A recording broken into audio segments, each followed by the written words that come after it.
Hello and welcome back to a video where I ate a piece of gum at the Willy Wonka factory and now I'm turning into a blueberry.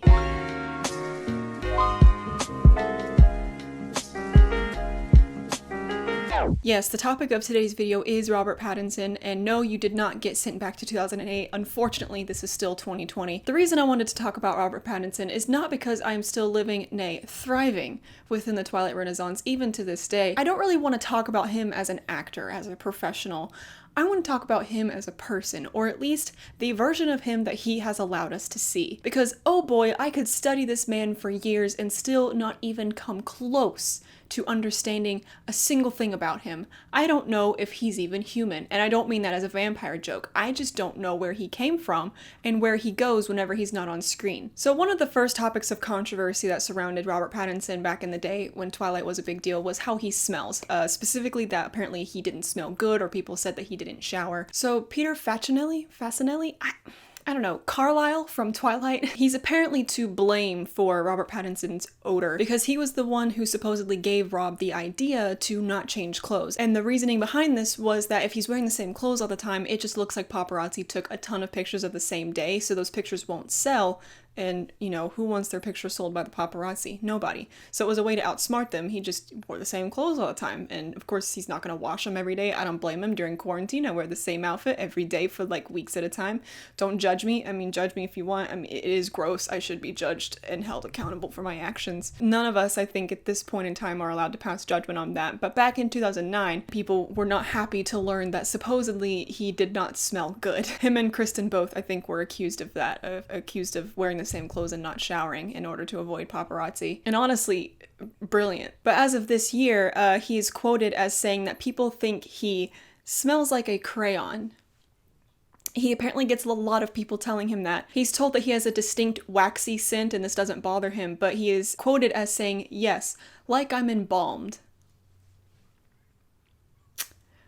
Like I'm embalmed. The man identifies with a dead body in a funeral home. Like a wax figure in a museum, I'm convinced that he came alive one night, a la Night at the Museum, and then just somehow maintained his animated qualities after the sun rose and he's out and about. Just something spawned him, and he is now out here. Another thing about Rob is that his brain is not in this reality. He does not exist on the same plane of existence that we do. In his most recent interview, I'm assuming it was over Skype or Zoom, he's pixelated and unshaven, and he opens with this, quote, "I don't know how this is going to work. My phone broke, the internet broke, everything broke." And I'm like, what? Why is everything updating, and how do you stop it updating? He sounds like an 80-year-old man in a 33-year-old's body trying to use a cell phone. He also was recently Googling and looking up on YouTube how to microwave pasta. The man actually did try to microwave pasta, and surprise, it turned out terrible. I don't know if he put water in it or if he just stuck uncooked noodles in the microwave and just hoped for something good to come out of it. But apparently this is not unusual for him. He compares his eating style to that of a wild animal, quote, "like out of a trash can." He's feral. He's a raccoon in a man's body. There's also an interview in Vulture magazine that he did not too long ago where he talked about wanting to be in a movie about ballet,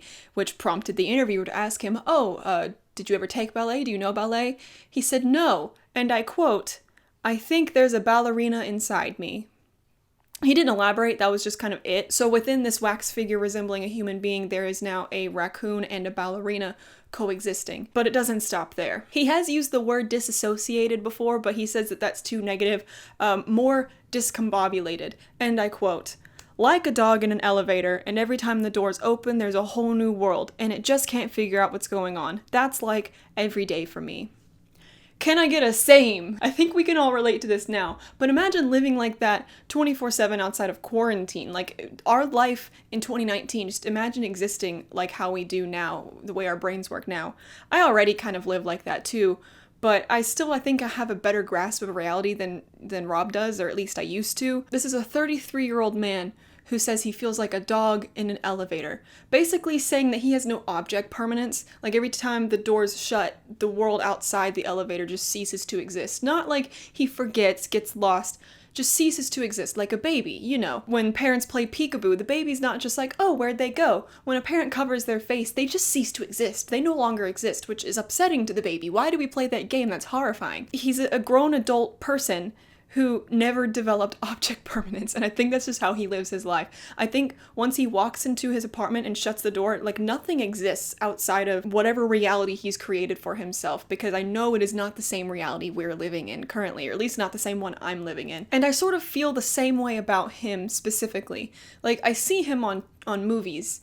I've seen him on my TV. Once he's no longer on the screen, I kind of forget he exists because he does keep such a low profile. I mean, of course, during the Twilight movies, he was huge buzz, but after the Twilight movies went away, he just kind of disappeared, and I don't blame him, but also, like, I just forget he exists as a human being. I know he exists as an actor, and so I assume, you know, when he's on set, like, he's present, but once he goes back to his apartment or wherever he lives, whatever trash can, whatever dumpster he crawls into at night, does he just power down? Well, no, I think he stays animated, but I think he just either leaves our universe and exists in a parallel one, and that's why he's like a wax figure, like they had to astral project him into some kind of vessel in order to put him into our world. But either way, I think he just like sits upside down on a couch, you know, with like his head hanging off where your feet should be, and is staring at a TV with static playing.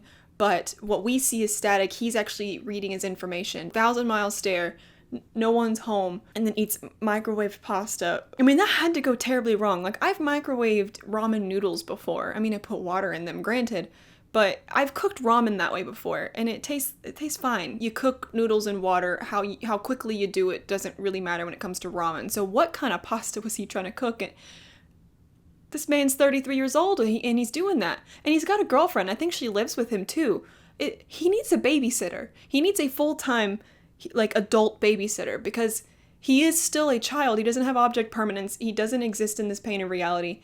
I'm not fully convinced he's human. I don't know how he's not just gotten lost in a field yet. Like, I fully expect the end of his legacy. Like, I don't think anything bad's gonna happen to him. I think just one day he's gonna go for a walk in a field and then just never return. But I don't think it's gonna be on purpose. I think he's just gonna like space out and just start walking and then get lost and just be like, this is my home now, and just like live in a field like a wild mouse. If he were to go missing one day, I would not be worried. I would know he's okay and that he's just taken on a new chapter to his journey in this life. But also, I can't believe anything he says in an interview. He also has stated in interviews that he likes to say provocative things. He likes to say things that are shocking because he thinks it's funny. He just gets a kick out of it. You can read multiple interviews where he says he just gets a kick out of saying whatever. I mean, we've all seen the infamous meme of the, you know, when he was interviewed and asked his favorite chick flick, to which he just replies, Chicken Run is the only thing coming to mind. That's not an isolated incident. That's just how the man is. But the motivation behind this comes from this quote from him. Is this plagiarism? Half of my video is just quotes from him, but I can't paraphrase. I have to say it word for word. You have to know what this man is saying. He said, and I quote, "There's a little gremlin that lives inside of me that thinks, just say something shocking. You're only here for a few minutes. Say something terrible. There's a kind of perverse glee I get from that, but I've given my publicist a number of heart attacks." So for those of you keeping track, that is now a raccoon, ballerina, and little gremlin living inside of him. And this, I don't have really any commentary on this other than I just want to show you this. He's definitely a man who walks the walk. He doesn't just talk the talk, he walks the walk. And here's a picture of him that was taken a while ago. No context. No, it wasn't for a role. It's just a picture of him that exists. And something else I want to show you is this video that's about 2 minutes long, so obviously I'm not going to just like throw it in here in its entirety. That would be ridiculous. I need you, if you take nothing away from this video, to just go watch it in its entirety. I mean, click off of my video right now, go watch it in its entirety, and then come back if you want to hear my commentary on it. If anyone were to ever ask me, like, who is Robert Pattinson? I would tell him he's an actor, but then I wouldn't say anything about him other than just showing this video. I would say he's an actor. Play. Here's the opening clip. This is my fortress of solitude. Anonymous couch, anonymous room, anonymous hotel. A gauntlet of trolls. Oh, I must be hungry. I always get these thoughts when I'm hungry. Why does he sound like Voldemort? He sounds like Voldemort in the first few Harry Potter movies when he's not like, you know, become like a fully grown man. He's just the little goblin, you know? Why does he sound like, I mean, first of all, perfect for Batman if you ask me, but why does he sound like that? This man is unhinged. This man is feral. It's just a few more clips. This city is a labyrinth designed to mock me. I can leave. I know I already ate the salami, but I was starving. Starving gets in your head. Didn't it? Walk of shame, walk of shame, walk of shame, shame. I need to find the man with the hot dog. You don't know where the hot dog's from. Where's the man with the hot dog? I'm gonna die. If you're asking yourself, like, okay, so what was this for? Nothing! This was for nothing. He just thought of this on his own and then, like, directed and starred in it, made it, put it out there for us to deal with, and then just walked away. He gave us no explanation. There is no context. There is no purpose. It just exists. And God, I'm thankful for it, but I fear it. This is a man that I have a respect for, but in a way that, like, I think he's talented, but I also have a deep-seated fear of him. Like, I don't think he's dangerous, but I also wouldn't want to be left alone in a room with him because his presence would be so unsettling, and he would say something that would permanently change me as a person. I'm just not ready for that. I don't think I could ever be ready for an interaction with him face to face. Of course, this wouldn't be one of my videos if I didn't take something silly and funny and try to turn it into some kind of serious commentary on our culture as a whole. But one of the reasons I actually do genuinely respect him is recently he was interviewed and asked about his exercise routine for Batman. And, you know, he was exercising and stuff until quarantine hit, and he said that his personal trainer left him an inflatable ball and a single weight, one weight, and he was asked to use just those two things during the day. That's all he was asked to do, and he is absolutely not doing it. One of his coworkers in the same movie is working out 5 days a week to maintain this, like, shredded image, and he said, quote, "Literally, I'm just barely doing anything," and then sighed. He said his reasoning behind this is he doesn't see the point, and I kind of agree with him. I mean, he's a healthy man, like, for the most part. He did look like he was heavily abusing Adderall for years at a time, but he does look a lot healthier now. But he said that by being an actor, you set a precedent, that back in the 70s, actors didn't work out and have these, like, shredded bodies and didn't do all these crazy things to their physical self in order to look away for a certain part. I mean, maybe some did, but it wasn't the norm, and now it's become the norm. Ironically, a lot of men are very unhappy with the idea of Batman not being just absolutely ripped. And I gotta say, for a lot of straight men complaining about not getting to see a six-pack of abs, a little gay. I mean, nothing wrong with it. I'm just saying, like, you saying you're straight, but then you're real mad about Rob not being ripped. You're real mad about not seeing a shirtless man looking real, you know, shredded and ripped and sculpted. Anyway, the reason I respect him for this is I think a lot of actors and the people who watch them, us, the consumer, take them and their opinions and their lifestyles just way too seriously. We care way too much about these people who are, in most cases, no more educated than us, no more special than us, other than they have a talent that we have deemed worthy of way more pay than other careers, you know. What I'm trying to say is we value celebrities in an unhealthy way. We idolize them, and it's dumb, and he seems to realize that. He doesn't seem to take himself too seriously, clearly, in the way he conducts himself in interviews and just daily life. He doesn't share his opinion on things, and I appreciate that because, you know, especially these days, I think a lot of us are coming to realize just how little celebrities actually care about stuff and how they just virtue signal with their opinions. You know, like with the singing video that came out at the beginning of the coronavirus outbreak, and then recently with some video about, like, I take responsibility, you know, the black and white portrait mode video of celebrities virtue signaling for, you know, the protests going on, only to just, you know, shut off their phone. Probably. I mean, maybe they're not, but, like, there's no evidence of them actually doing anything proactive other than the video. That just felt very forced and acted.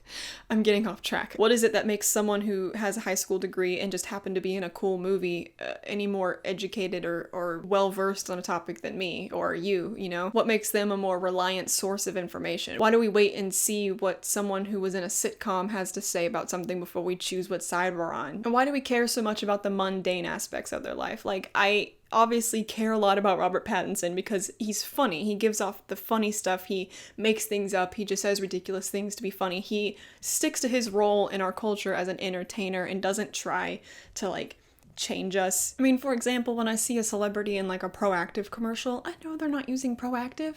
I know they're spending, like, thousands of dollars every month for facials. You know, I know Rob's been in advertisements for, I think Cologne was one that he was in recently. So, I mean, I don't care about that either. I'm just saying that we care way too much about, like, celebrity endorsement as if they can't lie to us, and also as if their opinion or whatever is more valid just because they happen to be the face of a TV show or a movie that we like. If anything, we shouldn't trust them, especially if they're very good actors, because they're very good actors. Their profession is lying. And I mean, I don't mean that to sound bad. I'm just saying, like, if you're a very good actor, I'm not going to trust a word out of your mouth because you're a professional liar. Anyway, that's why I kind of respect him, because he just stays out of everything. He seems like he literally just like wants to be in some movies and then just disappear. He doesn't take himself too seriously. I mean, he was in Twilight, which was a huge deal. I mean, he was in Harry Potter before that. We just forget that he was in Harry Potter and just skip straight to Twilight. That was the last like blockbuster I've really seen or heard of him being in until Batman. In the meantime, he's still been very active. I know he's been in movies, but a lot of them have been indie movies. He's still taking, gigs below his pay grade, so to speak. I mean, he could take big blockbusters because he is such a big name for himself, and then especially after playing Batman, I'm sure he could. But I don't see him doing that. He seems like someone who doesn't take himself too seriously. He's like, I don't know, that sounds fun. You'll pay me $20? All right, I'll show up. I mean, I guess I could afford some pasta that I can microwave that way. Anyway, I think he's a man who deserves maybe like some rights, Not all rights, but I think he deserves some. I know a lot of people used to claim that they liked him because he hated Twilight. Well, guess what? He hated it back then because of the way it tried to ruin his life. But recently he says he only has fond memories of working on it, and he says that the soundtracks are way ahead of their time. He really loves the soundtracks, so your boy still likes Twilight. He just, it was rough during the day, but can't use that anymore. No. If you're ever bored and have nothing better to do, just look up Robert Pattinson. Just look up interviews, video interviews, read magazine interviews.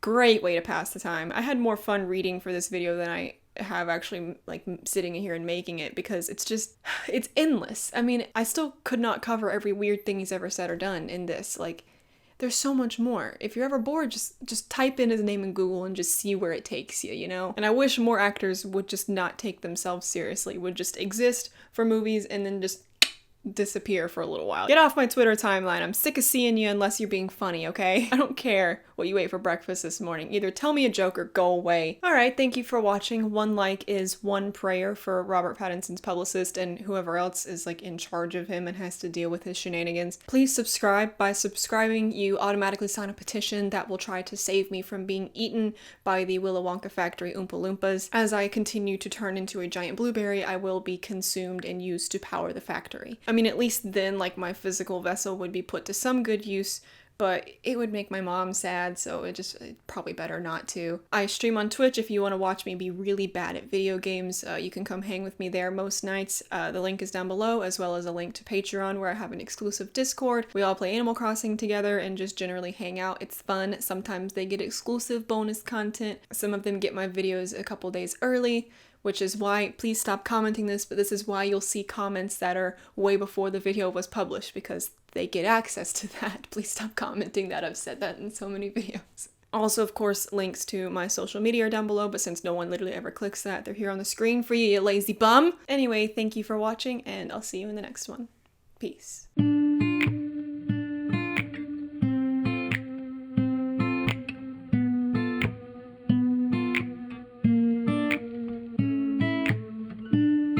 My foot in my mouth.